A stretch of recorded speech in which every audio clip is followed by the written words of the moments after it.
Aidez-moi à la retrouver. Le désespoir me gagne. Personne ne semble comprendre mon supplice. Ce qui se passe est d'une difficulté insoutenable, un fardeau immense à porter. Ces mots déchirants sont ceux de Karina De Marco, relayés par son compagnon, Luca Gomez, la mère et le beau-père de Florencia De Marco, une jeune fille de 12 ans. Le lendemain de leur signalement de disparition, une vérité glaçante éclatait. Derrière le masque de parents inquiets se cachait une réalité monstrueuse. Florencia était victime, depuis des années, de sévices infligés par son beau-père, avec la complicité de celle qui aurait dû être son roc, sa protectrice. Florencia De Marco a vu le jour le 6 janvier 2005 à Mendoza, l'une des villes les plus importantes de l'Ouest argentin. On ne sait que peu de choses du père de Karine De Marque. Il l'a abandonnée alors qu'elle était enceinte. Issue d'une fratrie de 11 enfants, Karine a vu sa propre mère les quitter lorsqu'elle était encore adolescente. Elle a alors dû assumer la responsabilité de ses jeunes frères et sœurs. Son père devant travailler sans relâche pour subvenir à leurs besoins, ce fardeau précoce l'a peut-être poussée à devenir mère à son tour à 16 ans. Bien que le père de l'enfant l'ait délaissée, Karine n'était pas seule. Soutenue par son frère aîné et son père, elle a trouvé la force de surmonter cette épreuve. Déterminée à trouver un emploi, elle s'est heurtée à un obstacle majeur, son manque d'éducation. Contrainte de travailler comme vendeuse et femme à tout faire, Karine a fait face aux difficultés que rencontrent ceux qui, pour diverses raisons, abandonnent leurs études et se retrouvent démunis face au marché du travail. À notre époque, fort heureusement marquée par une avancée technologique sans précédent, une multitude de voies s'ouvrent à nous pour bâtir un avenir prometteur. Parmi celles-ci, l'apprentissage de Python, le langage de programmation le plus prisé au monde, se distingue par sa simplicité et sa polyvalence. Son applicabilité s'étend à tous les domaines, faisant de lui un atout majeur. Même au sein de la NASA, Python est utilisé par des personnes n'ayant pas forcément de formation en programmation, mais qui ont besoin de programmer des systèmes et de simuler des scénarios complexes. Chez Netflix, les algorithmes reposent également sur Python. Ils analysent d'immenses quantités de données pour proposer à chaque spectateur le contenu le plus susceptible de l'intéresser, effectuant cette tâche des centaines de fois plus rapidement qu'il ne serait possible manuellement. En seulement 7 mois, vous acquérez des compétences solides grâce à une approche progressive, du plus simple au plus complexe. Vous étofferez votre portfolio avec 7 projets concrets, vous préparant ainsi à intégrer le marché du travail. Un accompagnement personnalisé vous sera offert par un tuteur et un relecteur de code qui vous guideront et vous aideront à corriger vos erreurs. Fort de votre expérience, vous serez prêt à relever les défis du monde professionnel. Depuis 2013, de nombreuses équipes de grandes entreprises ont bénéficié de cet enseignement. Guidée par une flamme inextinguible, Karina, jeune femme au cœur ardent, aspirait au grand amour. Cette aspiration prit forme lorsque Florencia, à peine âgée de 2 ans, illumina sa vie. Luca Gomez, un jeune homme de 21 ans, originaire de Palmyra, et travaillant dans la confiserie familiale, avait conquis le cœur de Karina. Leur rencontre fut une étincelle, et leur relation s'épanouit rapidement, portant ses premiers fruits quelques mois plus tard, lorsque Karina annonça sa grossesse. Suite à cette heureuse nouvelle, ils emménagèrent dans la maison du père de Karina. L'année 2008 vit la naissance de leur premier enfant, suivi 6 ans plus tard, en 2014, par l'arrivée d'un second. Cependant, l'agrandissement de la famille, avec l'arrivée de Florencia, engendra des difficultés financières. Avec 3 enfants à nourrir, les ressources se faisaient maigres. De plus, la cohabitation dans la maison paternelle, partagée par toute la famille élargie, commençait à peser, l'espace devenant exigu pour tous.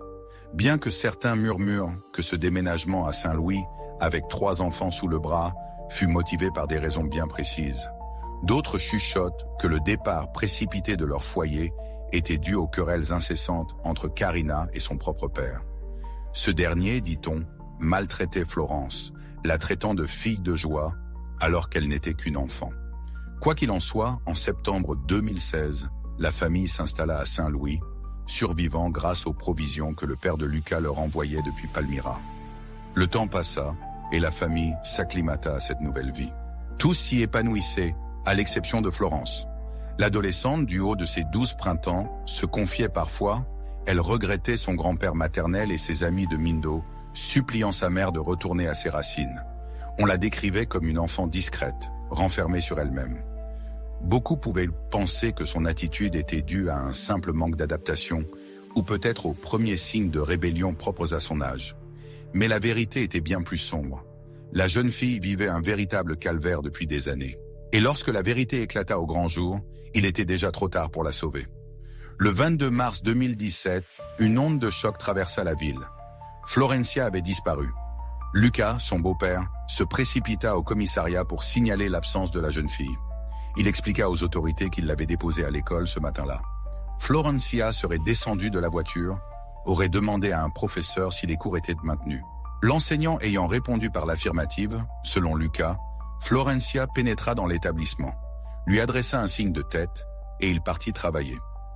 L'inquiétude étreignit Lucas lorsqu'à midi, il constata que Florencia ne sortait pas de l'école avec les autres enfants. Étrange, pensa-t-il, elle ne manquait jamais la sortie. Il pénétra dans l'établissement pour s'enquérir auprès de la directrice. Après vérification du registre de présence, la réponse tomba, glaçante. Florencia était absente ce jour-là. Lucas interrogea les camarades de classe en vain. Personne ne l'avait aperçu. La peur au ventre, il se résolut à signaler sa disparition à la police. Il expliqua aux agents que la mère de Florencia se trouvait à la maternité, ayant donné naissance à leur fille la veille. Il était donc seul pour veiller sur les enfants en son absence. Un homme rongé par l'angoisse imagina que Florencia avait pu se rendre à Mendoza, auprès de son grand-père, tant l'enfant lui manquait. L'espoir fut de courte durée. Un appel téléphonique des officiers au grand-père révéla que Florencia n'était pas chez lui. Dès lors, une quête effrénée s'organisa pour retrouver la jeune disparue. Policiers, voisins, camarades de classe et professeurs unirent leurs forces dans un élan de solidarité. Lucas, bien qu'à la tête des recherches et visiblement accablé, fut rapidement au centre des soupçons. Il était, après tout, la dernière personne à l'avoir vue. Cependant, pour les autorités, la priorité absolue restait de retrouver Florencia. Des équipes de recherche furent déployées à travers toute la ville, sillonnant chaque rue, explorant chaque recoin, dans l'espoir de la ramener saine et sauve. Ce jour-là, une lueur d'espoir perça l'obscurité. Une habitante du village découvrit le sac à dos de la fillette dans un champ, non loin de sa demeure. À l'intérieur, elle trouva un carnet où figurait un numéro de téléphone, celui de Karina. Après l'avoir contactée pour l'informer de sa découverte, elle remit le sac aux autorités. Les policiers, examinant minutieusement le contenu, y découvrirent, outre les fournitures scolaires habituelles, un dictionnaire. 4 mots y étaient soulignés: prostitution, bâton, nœud coulant et beau-frère. Une découverte troublante qui laissa les enquêteurs perplexes. Plus de 200 policiers, épaulés par des chiens spécialement entraînés, ont immédiatement été déployés. Ils ont méticuleusement ratissé les champs découverts où le sac à dos de Florencia avait été retrouvé, ainsi que les environs immédiats. Malgré leurs efforts acharnés, aucune autre trace de Florencia n'a été découverte. Cependant, une lueur d'espoir est apparue avec la découverte d'une caméra de surveillance à proximité. Les enregistrements ont été rapidement acheminés au poste de police. L'analyse minutieuse de ces images a permis aux autorités d'identifier le coupable. Pendant que les forces de l'ordre poursuivaient activement leurs recherches, Lucas et Karina se sont montrés à plusieurs reprises devant les médias, suscitant la curiosité et les soupçons. L'homme pleurait devant les écrans diffusant la nouvelle de la disparition, mais cette mise en scène ne dura qu'un instant. Son dernier souvenir précis remontait au matin même, lorsqu'il l'avait déposée à l'école. À midi pile, il était revenu la chercher, mais elle n'était plus là. Personne ne semblait en mesure de lui fournir la moindre information concrète sur ce qui avait pu se passer. Karina, la mère, se débattait contre l'angoisse. Elle refusait d'imaginer le pire, même si la peur la tenait en étau. Florencia n'était pas du genre à fuguer, et ça, elle le savait. Cependant, l'ombre la plus terrifiante qu'elle s'efforçait d'ignorer planait, l'horreur de ce qui s'était réellement passé. Après plus de 35 heures de recherches éperdues, un dénouement macabre survint tard dans la soirée du 23 mars. L'équipe de recherche, guidée par des témoignages locaux, se rendit à Oladilla, près d'un pont situé à environ 60 km de San Luis. Là, à 2 mètres en contrebas de la structure, un officier aperçut une étoffe bleue. Le corps de la jeune femme reposait face contre terre sur le talus. Ses mains étaient liées, et elle ne portait qu'un gilet et une chaussette au pied droit. Ricardo Torres, médecin légiste chevronné et responsable de la délicate opération de récupération du corps, se trouvait face à un défi de taille. L'accès au site était si périlleux que l'intervention des pompiers fut indispensable. Grâce à un système de cordes savamment orchestré, ils descendirent le légiste jusqu'à l'endroit où reposait la dépouille. Un premier constat s'imposa. On avait manifestement tenté de faire disparaître le corps en le précipitant du haut d'un pont, d'une hauteur vertigineuse de 90 mètres. Heureusement, une saillie rocheuse avait interrompu la chute, laissant le corps à découvert. Torres, examinant attentivement la victime, remarqua une hémorragie importante au niveau des organes génitaux, signe indéniable d'une agression sexuelle. De plus, des traces suspectes furent relevées sur les parties génitales et dans la bouche, laissant présager la présence de l'ADN du coupable. Des prélèvements furent immédiatement effectués et envoyés au laboratoire pour analyse, dans l'espoir de faire progresser l'enquête. 6 entailles sur le corps, tel fut le verdict glaçant du médecin légiste. La victime a été étranglée, une mort violente, un assassinat pur et simple. Le corps, désormais muet témoin, fut transféré à la morgue pour une autopsie approfondie. Sur les lieux du crime, l'ombre du doute s'est dissipée. Il s'agissait bien de Florencia. L'enquête, tel un filet se resserrant autour des coupables, pointait inexorablement vers un seul nom, une seule figure, Lucas. Le premier faux pas, la première fissure dans le mur de mensonges de Lucas, fut sa déclaration initiale. Il avait prétendu l'avoir vu disparaître, un récit qui s'effondrait sous le poids des preuves. Tant l'administration scolaire que les enseignants, les parents et les camarades de classe ont tous nié avoir aperçu Florencia à l'école ce jour-là. Les caméras de surveillance aux abords de l'établissement corroboraient leur dire. Les images montraient de bel et bien la voiture de Lucas, passée tôt le matin du 22 mars, précisément à l'heure où il avait déclaré à la police avoir déposé Florencia. Pourtant, les enregistrements ne révélaient ni un stationnement du véhicule, ni Florencia descendant de la voiture. Mais ce n'était pas la seule découverte de la police. Une caméra de surveillance située près d'une autoroute à péage, non loin du lieu où le corps avait été retrouvé, avait fortuitement enregistré le passage de la voiture de Lucas. Au bord du réservoir de Solo di Litiu, 2 pêcheurs ont témoigné avoir aperçu une voiture noire, chaussée de pneus sportifs, stationnée de manière suspecte. Ils ont vu un homme se débarrasser d'un paquet en le jetant par-dessus le pont. La description de cet homme correspondait trait pour trait à celle de Lucas. Santiago Alvarez, l'un des témoins, a déclaré qu'après avoir découvert un corps sous le pont, ils avaient immédiatement alerté la police. Ces éléments ont fini par réduire en miettes l'image du père éploré que Lucas s'était efforcé de projeter aux médias. Lucas a été arrêté à son domicile, devenant le principal suspect dans le meurtre de Florencia. Ce jour-là, une perquisition méticuleuse fut menée au domicile. Les experts, armés de luminol, passèrent chaque recoin au peigne fin. Malgré un nettoyage apparent, des traces rougeâtres apparurent dans le lavabo de la salle de bain, révélant la présence de taches brunes. L'analyse fut formelle. Elles appartenaient à Florencia. Simultanément, la fouille de la voiture de Lucas mit au jour des vêtements de la fillette dissimulés dans le coffre. Des taches de sang, concordantes avec l'ADN de Florencia, vinrent accabler davantage Lucas. Fort de ces preuves accablantes, Lucas fut déféré devant le tribunal, le visage dissimulé sous un capuchon, escorté par un imposant dispositif policier. Il resta assis devant les juges Virginie et Palacios pendant 1h30, mais finit par choisir le silence.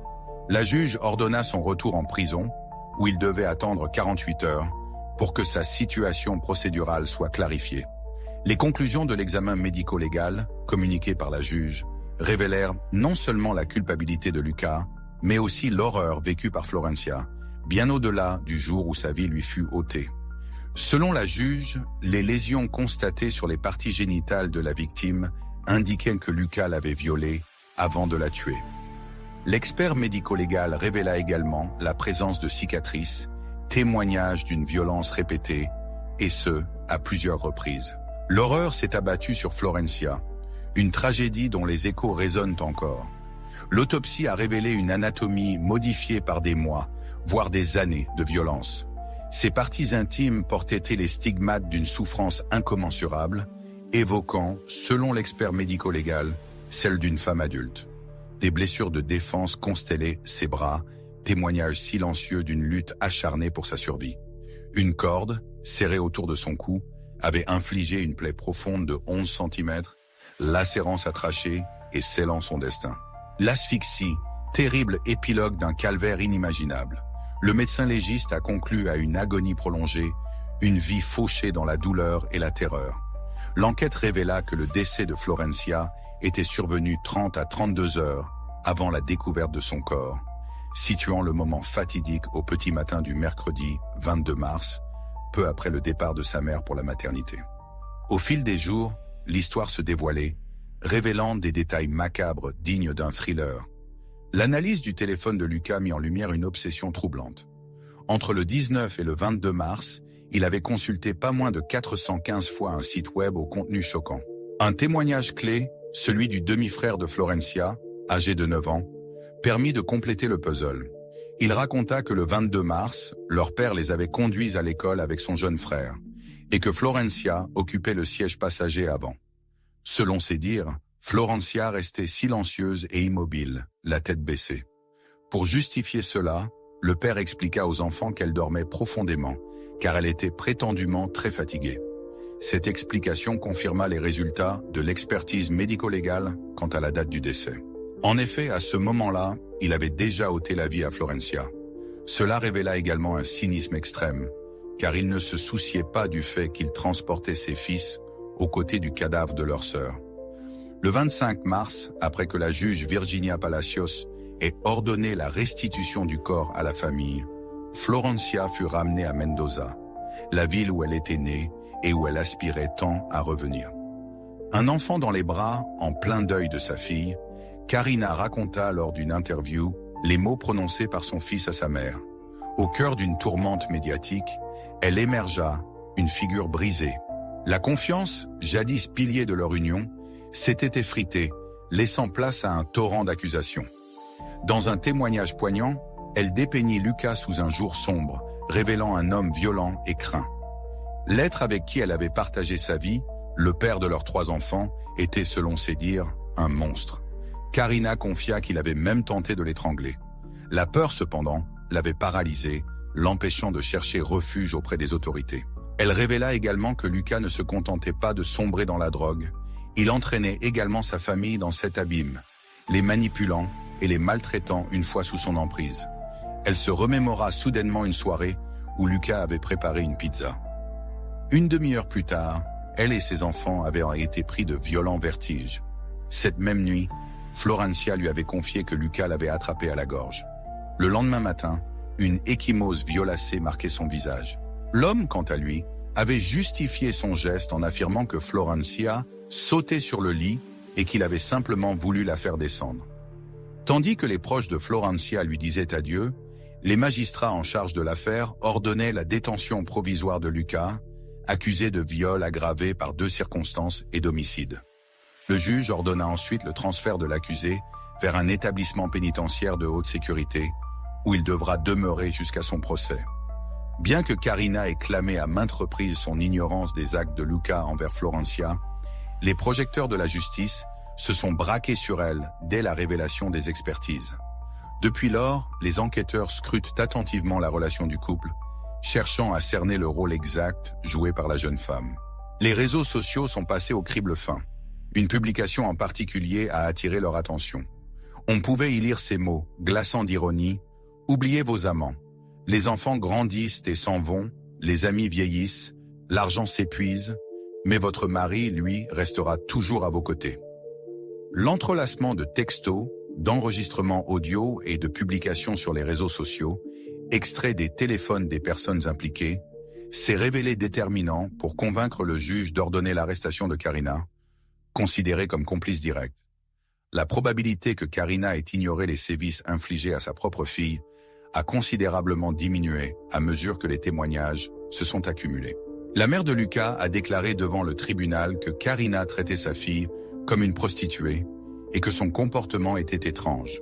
Elle a également souligné son malaise face au fait que la femme envoyait sa fille apporter des vêtements à Lucas pendant qu'il prenait son bain, après quoi ils s'enfermaient ensemble.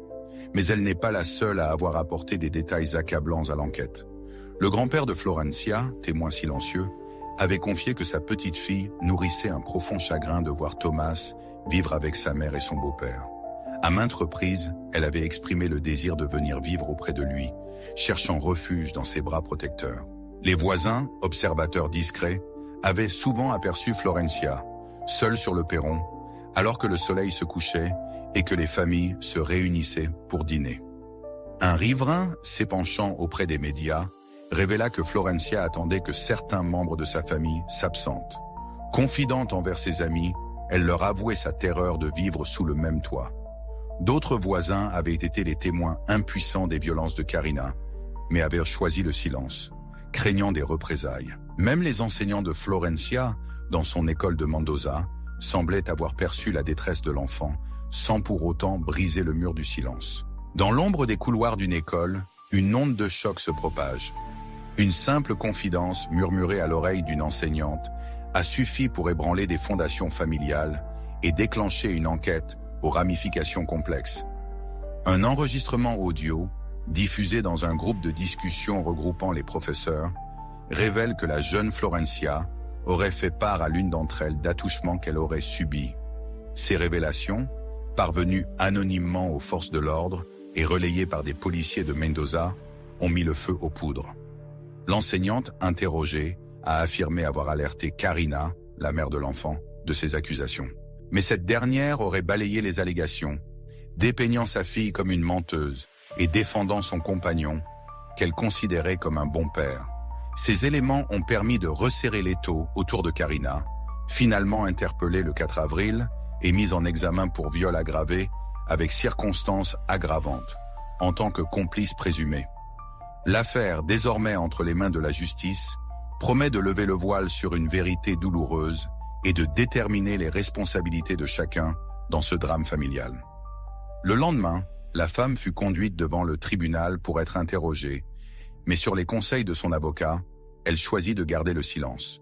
Le procureur Esteban Rocha soutint avec véhémence que, compte tenu de l'ensemble des preuves, il était difficile de croire qu'elle ignorait les actes de violence. Au début du mois de mai de cette même année, les détectives parvinrent à apporter une nouvelle pièce à conviction accablant Lucas. En effet, l'analyse ADN réalisée sur des prélèvements effectués sur le corps de Florencia révéla une correspondance irréfutable avec le profil génétique de Lucas. Cependant, avant même que ces résultats ne soient rendus publics, l'annonce tomba. L'homme était décédé dans la prison de haute sécurité où il était incarcéré. Le chef de la prison confirmait la nouvelle. Depuis le 1er mai, Lucas était décédé. On l'avait découvert pendu dans sa cellule, un câble téléphonique servant d'instrument funeste. Le fil, supposait-on, provenait d'un téléphone de la prison. La macabre découverte eut lieu après le décompte matinal des prisonniers. Le corps fut immédiatement transféré au service médico-légal, où l'on confirma le suicide. Lucas était seul dans sa cellule au moment du drame, isolé des autres détenus en raison de menaces de mort. Bien que le véritable coupable n'ait jamais été traduit en justice, Karine subit les conséquences de ses actes, même s'il fallut plus de 2 ans pour que la justice soit rendue. Le 8 avril 2019 s'ouvrait le procès de Karine de Marcas, accusée de complicité directe dans une affaire de viol. Après plusieurs jours d'audience, le 23 avril 2019, Karine de Marcas, alors âgée de 30 ans, fut reconnue coupable et condamnée à 18 ans d'emprisonnement. Dans l'affaire de la jeune Florence, seule sa mère a subi le poids de la justice, incapable d'assumer son rôle protecteur. L'agresseur, lui, était décédé avant le procès, emportant ses secrets dans la tombe. Mais la vérité amère et cruelle révèle que le grand-père maternel, les parents de Lucas, des enseignants, des voisins, tous avaient déjà connaissance de l'horreur qui se tramait. Tous ont gardé le silence. Si l'un d'eux avait brisé cette omerta, Florence serait peut-être encore en vie aujourd'hui. En l'an 21, Karine entama une relation avec un homme rencontré derrière les barreaux. Durant les 5 années passées en prison, elle ne prononça jamais le nom de Florence. Quant à ses 3 enfants, les contacts se limitaient à des appels téléphoniques, leurs visites se faisant rares. Aujourd'hui, ils résident à Mindos, sous la garde de leur tante et de leur grand-mère paternelle. Une sombre affaire qui suscite l'indignation. Laissez-moi vous conter une histoire. Une brève narration tissée non pas pour solliciter un j'aime ou un abonnement, mais pour vous offrir un moment, une pensée fugace. Imaginez, et ici insérez le texte à remanier. Mon intention est simple. Partager une expérience, une idée, sans autre artifice que celui des mots. В случае, если у вас есть текст, который нужно перевести на французский, я буду рад вам помочь.